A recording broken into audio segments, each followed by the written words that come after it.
पास वो पत्र है जो अपने बूढ़े बच्चे प्रांजल शर्मा जी से भी अनुरोध है कि वे मंच पर आ जाएं।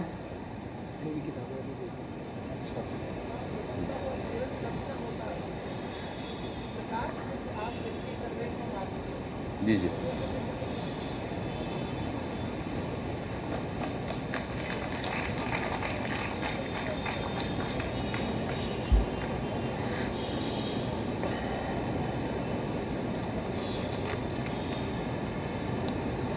प्रतियोगिता है, ये भी एक प्रतियोगिता है, कौन पहले बोले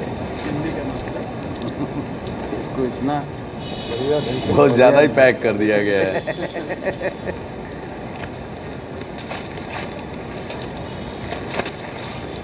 अरे यार।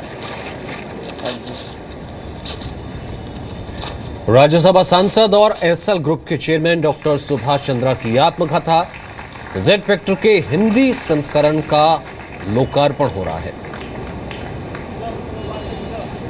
हिंदी दिवस के मौके पर दिल्ली के साहित्य कला अकेडमी में आत्मकथा का लोकार्पण हो रहा है। ये सीधा प्रसारण आप देख रहे हैं। बहुत बधाई आपको। मित्रों, लोकार्पण के पश्चात हमारे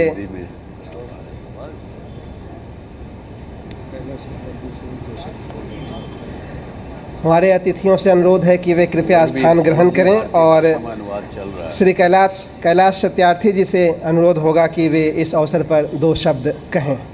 श्री कैलाश सत्यार्थी जी।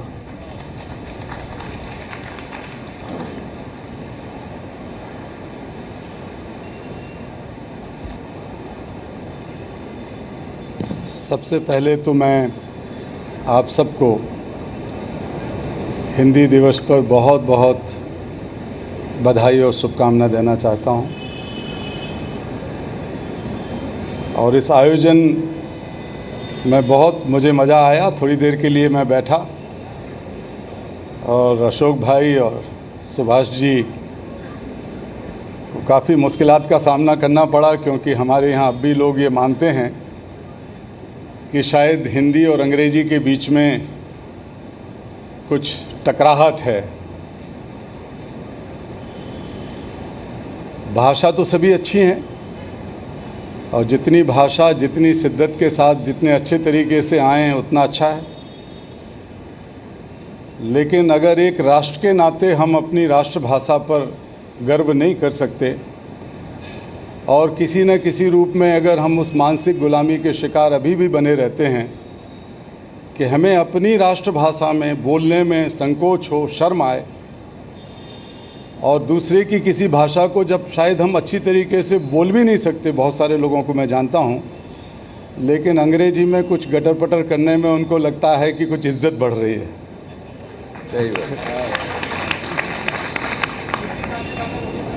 लेकिन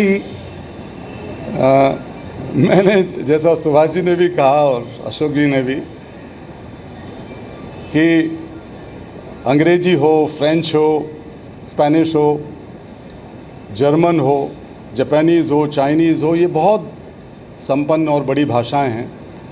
इनमें से अगर हम किसी भाषा को बढ़िया तरीके से सीखते हैं और जानते हैं तो कोई बुराई नहीं है, बल्कि हमारे अंदर की एक और प्रतिभा का विकास होगा। मैं जब नोबेल शांति पुरस्कार लेने के लिए गया तो सबको एक 20-25 मिनट का वहाँ व्याख्यान, कुछ भाषण देना पड़ता है, एक्सेप्टेंस स्पीच। तो सबने सोचा कि मैं अपने भाषण की शुरुआत बढ़िया धुआंधार अंग्रेजी से करूँगा। इसलिए भी लोगों ने सोचा कि मैं इंजीनियरिंग का विद्यार्थी रहा, वहाँ शिक्षक रहा, ट्रांसफार्मर डिज़ाइन इंजीनियर रहा, तो स्वाभाविक तौर पर लोग सोच रहे थे कि अंग्रेजी में बोलेंगे। लेकिन मुझे स्मरण आया कि नोबेल शांति पुरस्कार के इतिहास में पहली बार भारत में पैदा हुए किसी देशी भारतीय को उस मंच पर खड़ा होने का मौका मिला है जो दुनिया का सबसे सम्मानित मंच माना जाता है। किताब का लोकार्पण किया कैलाश सत्यार्थी ने और इस वक्त ये कार्यक्रम चल रहा है। कुछ ही देर पहले राज्यसभा सांसद और एसएल ग्रुप के चेयरमैन डॉक्टर सुभाष चंद्रा की आत्मकथा का हिंदी संस्करण लोकार्पित हुआ है, लोकार्पण उसका हुआ है।